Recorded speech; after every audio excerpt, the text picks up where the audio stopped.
असे असे असे असे कडुनिंब घेतले, हे आपण आंब्याचे पानं घेतले, त्यानंतर हे जांभूळचे पान, थोडं इकडे इकडे इकडे हे घुडवेलचे पान आहेत, हम्म.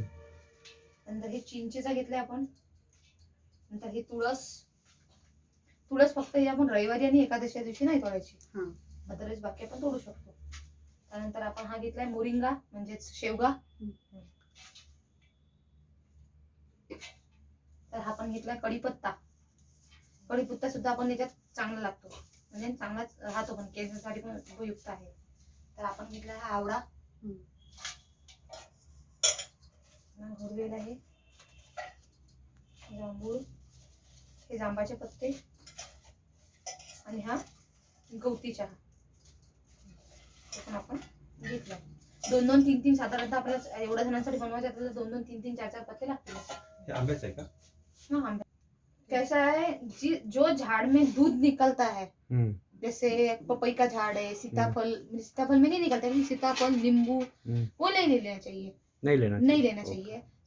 जिसमें पपई में दूध निकलता है और दूसरे फ्रूट्स में जो जिसमें पत्ता तोड़ने के बाद दूध निकलता है वो नहीं लेना चाहिए। बाकी क्या अपन ले सकते हैं, उमर का पत्ता भी तोड़ेंगे तो उसमें भी दूध निकलता है, वो भी नहीं लेना चाहिए। बाकी अपन वो यूज कर सकते हैं, ऐसे लगा सकते हैं शरीर पर अलग अलग डिसीज को। पुदीना लिया है ना, ठीक। अब इसको धो लेना है।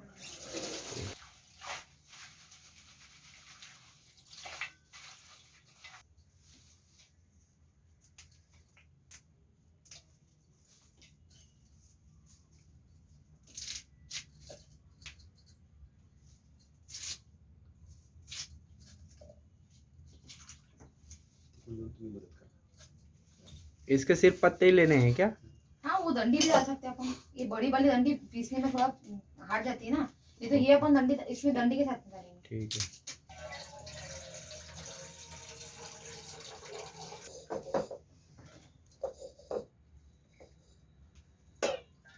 जसं ते वाटल्या जाणार नाही त्याच्यामुळे आपण थोडंसं पाणी टाकायचं.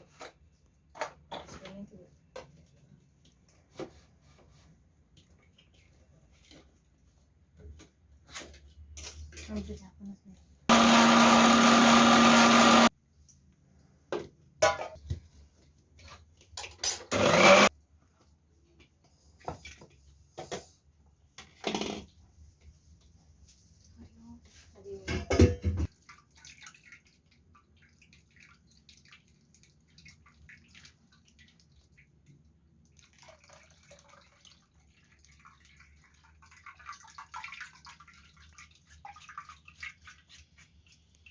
कडा